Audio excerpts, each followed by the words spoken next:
El día de hoy vamos a hablar sobre la distribución gamma y los responsables de esta exposición son Julián Huertas, Iván Mancipe, Jason Rubiano y Daniel Suárez. Bueno, comencemos desde el principio, donde nosotros queremos dar a conocer el concepto o la definición de qué es la distribución gamma, para que así podamos tener una idea de cómo es que esta funciona y luego poder pasar a cómo es que se generan los números pseudo aleatorios con la distribución gamma. Bueno, la distribución gamma es una distribución que es adecuada para poder modelizar el comportamiento de las variables aleatorias continuas precisamente con una simetría positiva. Es decir, que estas variables van a presentar una mayor densidad de sucesos a la izquierda de la media que a la derecha de la media. Esto lo podemos ver un poco mejor en la gráfica presente en la diapositiva, donde vemos una forma como una campana de Gauss. Sin embargo, esta es una campana de Gauss bastante curiosa, ya que notamos que hay una densidad de sucesos mucho mayor en su izquierda con relación a la media que a diferencia de su derecha. Bueno, en la expresión de la distribución gamma, la cual vamos a ver un poco más adelante, podemos encontrar dos parámetros, los cuales vienen siendo denominados por alfa y beta. Sin embargo, también es bastante común encontrarlos con otro tipo de denominación o con otros caracteres que representen estos parámetros. En el ejemplo del libro que se nos citó para el presente curso de simulación, se nos presenta beta y teta para poder representar estos dos parámetros. Y bueno, estos dos parámetros tienen la función de que de ellos van a depender la forma y el alcance, o también conocido como la escala, de cómo nosotros podemos ver representada la gráfica en sí. Más que todo con relación a su parte derecha, cómo es su comportamiento en relación a esto. A su vez, también tenemos la función gamma, la cual es la responsable de la convergencia de dicha distribución. Bueno, acá vamos a ver un poquito más a fondo lo que vienen siendo estas características de los parámetros que mencioné anteriormente, donde el primer parámetro para nuestro caso de las diapositivas, que va a ser alfa, pues se nos menciona que los valores, o sea, si alfa toma un valor próximo a cero, entonces vamos a presenciar una gráfica muy similar a la de una distribución exponencial, que contrastándola con la gráfica que tenemos en la parte derecha de la diapositiva, vendrá siendo la roja. También tenemos en cuenta que si este parámetro alfa se le añaden unos valores bastante grandes, el centro de la distribución se va a empezar a desplazar hacia la derecha y ya empieza a parecer un poco más a lo que viene siendo una campana de Gauss con asimetría positiva. Ahora, hablando con respecto al parámetro beta, estos, si llegan a tomar valores muy grandes, esto nos va a representar que va a tener una mayor densidad de probabilidad en el extremo derecho de la cola. Esto lo que nos quiere decir en la figura es que nos va a alargar mucho la gráfica y se va a ver un poco más angosta. Y esto va a dispersar la probabilidad a lo largo del plano. También se va a ver afectada la altura máxima de la densidad de la probabilidad, la cual, pues, si la cola se va alargando, pues la altura va disminuyendo. Bueno, ahora sí, pasando del concepto y las características, vamos a pasar a lo que viene siendo la ecuación de la distribución, donde acá tenemos la notación de la distribución gamma y la función de la distribución es la que vemos ahí, la cual al verla desde de primerazo es bastante bastante confusa, ya que de verla así en primer lugar uno no la logra entender del todo. Sin embargo, hay que tener en cuenta qué es lo que viene siendo beta, qué es lo que viene siendo teta, en este caso, que pues esta es la función que nosotros sacamos del libro y que viene siendo la función gamma. donde pues la función, o bueno, parámetro beta viene siendo el parámetro de la forma, es decir, como lo relacionamos anteriormente con las gráficas, la forma de la gráfica, y teta es el parámetro de la escala, es decir, como en relación a la gráfica, cómo es que ésta se va a alargar. Y pues ahí podemos ya empezar a deducir un poco más cómo es que se comporta esta función. Y recordando que las variables que se vayan a manejar para esta función de la distribución van a ser siempre mayores a 0. Igualmente tenemos la notación o la ecuación para lo que es hallar la media de esta distribución y la varianza de esta distribución, que son las que podemos ver precisamente en esta diapositiva.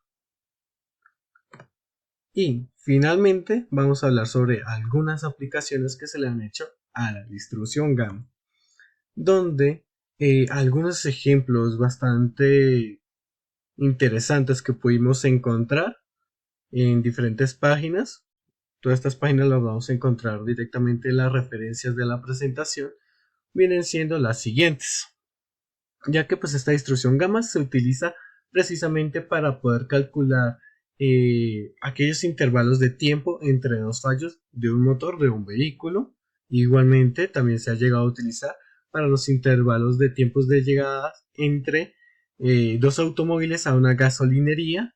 Y otro ejemplo final que pudimos encontrar es el cálculo del tiempo de vida de los sistemas electrónicos. También hay otros, pero pues estos eran los que queríamos traerles en esta presentación. Bueno, y ahora pasamos a cómo se puede generar un número pseudo-aleatorio con la distribución gamma.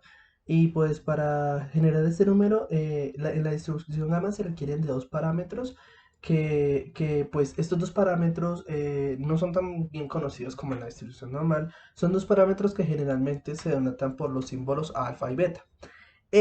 Para la generación de los números aleatorios con la distribución gamma, estos valores de alfa y beta deben ser estrictamente positivos y sus valores están sesgados hacia la derecha. Para hacer esta demostración vamos a usar una hoja de cálculo en Excel.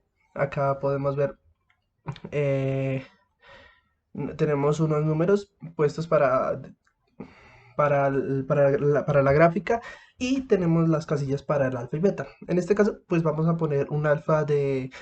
una diferencia que hay es que con la distribución de Erlang, de la distribución gamma a la distribución de gamma, es que en la distribución de Erlang los números de alfa deben ser siempre enteros. En la distribución gamma pueden ser enteros y decimales. Entonces, para eso vamos a poner un decimal, en este caso vamos a poner 2,3 y un beta de 0,5. Excel tiene una función que nos ayuda, que es distribu gamma n, donde nos pide los siguientes parámetros, que son x, que es nuestro x de acá, después nos pide nuestro alfa y luego nos pide nuestro beta. Y ya acá ponemos también en nuestro valor que dice acumulado, aquí es, si nosotros queremos la distribución de densidad, debemos colocar el valor 0, que significa falso. Y si nosotros queremos la distribución acumulada, debemos colocar 1. Para nuestro caso vamos a poner 0, cerramos nuestra fórmula, fijamos nuestras celdas para el momento de arrastrar la fórmula no se nos quiten y arrastramos nuestra fórmula. Acá están nuestros valores y ahora los vamos a graficar. Seleccionamos todos estos, insertamos gráfica y acá podemos ver cómo está nuestra gráfica en función a la densidad con nuestras variables aleatorias de distribución gamma.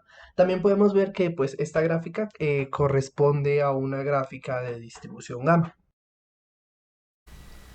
Bien, ahora para el algoritmo para la generación de variables pseudoaleatorias con distribución gamma, tenemos que saber que existen varias técnicas de aceptación y rechazo para generar dichas variables, como por ejemplo la de Foxy y Serge de 1978, la de Fishman de 1978, la de Lau y Kelton de 1991 y la que vamos a utilizar en este caso, que es la de Chen de 1977, debido a que es una de las más eficientes ya que tiene un número promedio de pruebas entre 1.13 y 1.47 para generar variables pseudo aleatorias con distribución gamma para todo valor de beta mayor o igual a 1. Entonces, esta técnica de aceptación y rechazo de Cheng hay que hacer una serie de pasos. Para esta serie de pasos necesitamos dos variables principales, que es beta, o el parámetro que también conocido como el parámetro de forma, y teta, que es también conocido como el parámetro de escala. Entonces, una vez tengamos estas dos variables, podemos comenzar a hacer los pasos. Entonces, en el paso número 1 tenemos que calcular dos variables, la variable A y la variable B, que son necesarias para esta técnica de aceptación y rechazo de Cheng. Entonces, la variable A se calcula igual a 2 por beta menos 1, todo esto elevado a la 1 medio, mientras que la variable B se calcula igual a 2 por beta menos el logaritmo natural de 4 más 1 sobre la variable A.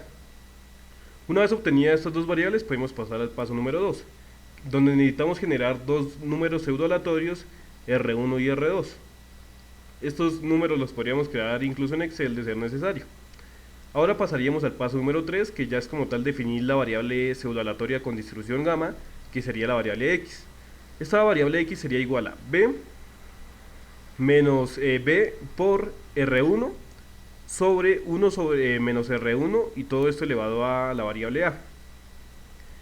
Listo, una vez obtenido el valor de x, podemos pasar al paso 4a. En este paso 4a tenemos que hacer una verificación. Tenemos que verificar si x es mayor que b menos el logaritmo natural de r1 al cuadrado por r2. Si esto se cumple, o sea, si x es mayor a esto, tendríamos que rechazar esa x y devolvernos al paso número 2. ¿Por qué se hace esto? Esto se hace debido a que si observamos en el paso 3, que es donde estamos definiendo la variable pseudoaleatoria con distribución gamma, pues la estamos definiendo, esta definición no está distribuida en forma gamma, no tiene una distribución en forma gamma, como podemos observar en la ecuación. Por lo tanto, esta verificación del paso 4a nos asegura que esta verificación que rechaza algunos números y acepta otros, nos asegura que los números o las variables x que pasan al siguiente paso tengan una distribución gamma. Por lo tanto, si esto se cumple, tenemos que devolvernos al paso número 2 y generar otros dos números pseudoaleatorios R1 y R2. Y otra vez pasar al paso 3 y hacer esta verificación hasta que no se cumpla esta condición. Si no se cumple esta condición, ya podemos pasar al paso 4b, donde nos dice que tenemos que hacer otra verificación. Si x es menor o igual al logaritmo natural de r1 al cuadrado por r2, esto nos indicaría que pues ya podríamos utilizar esta x como una variable pseudoaleatoria con distribución gamma. Y esta variable pseudoaleatoria tendría una media y una varianza igual a beta, o el parámetro de forma. Ahora hay un quinto paso que es opcional. Debido a que este quinto paso lo haremos, si como ya lo expliqué en el paso 4, el 4b, x tendría una media y una varianza igual a beta. Pero si lo que queremos es que la media sea igual a 1 sobre teta, o el parámetro de escala, y la varianza sea igual a 1 sobre beta por teta al cuadrado, tendremos que hacer este quinto paso, que básicamente es reemplazar la variable pseudoaleatoria x por x sobre beta por teta al cuadrado. Esto ya nos asegura que la media va a ser a 1 sobre teta y la varianza va a ser 1 sobre beta por teta al cuadrado. Ahora bien, digamos que queremos generar 1000 números pseudoaleatorios utilizando esta técnica de aceptación y rechazo. Como ya lo dije en un principio, esta técnica tiene un promedio de aceptación entre 1.13 y 1.47 pruebas.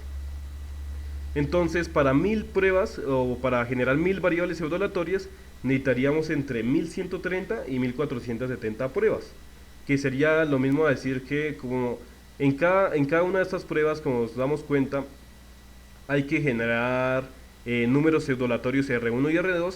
Entonces, para cada prueba, si son 1130 y 1470, para 1000 variables pseudoaleatorias con distribución gamma necesitaríamos entre 2260 y 2940 números pseudoaleatorios, estos R1 y R2. Y pues eso sería todo, pues ya hablando del algoritmo. Ahora pasaríamos a un ejemplo. Bien, continuando con lo que dijo mi compañero anteriormente, ahora con ayuda de la explicación de su algoritmo, vamos a pasar a realizar un pequeño ejemplo de lo que vendría a ser la generación de números pseudo aleatorios que cumplan con la distribución gamma. Bien, en este caso, para poder realizar este ejemplo en Excel, lo que hice fue seguir el algoritmo, es decir, la serie de pasos que se planteaban con el fin de poder llegar a el valor de la X que sea aceptada, es decir, la X que cumpla con la distribución gamma. Inicialmente, seguí lo que vendrían a ser los pasos, es decir, calcular el A y el B. Esto para calcular el A y el B, como bien lo mencionó mi compañero hace un momento, se hace con ayuda del beta, que es un valor inicial que nos dan aquí en nuestro ejercicio planteado, en donde establece que beta es igual a 2,30 y teta es igual a 0,4545. Bien, como lo mencionó también cierto compañero, como tal, la distribución gamma permite pues, determinar lo que vendrían a ser ciertos intervalos de tiempo. Además de esto, pues es una técnica de aceptación y rechazo, pues la cual, como lo dije, trata de lo que vendría a ser un modelo, trata de servir como un modelo para calcular tiempos de servicio, tiempos de reparación y pues de cuánto tardan estos intervalos, ¿sí? Así que pues continuando con lo que estaba diciendo, en este caso tenemos que generar un número aleatorio, ya sea un número aleatorio R1 y un número aleatorio R2.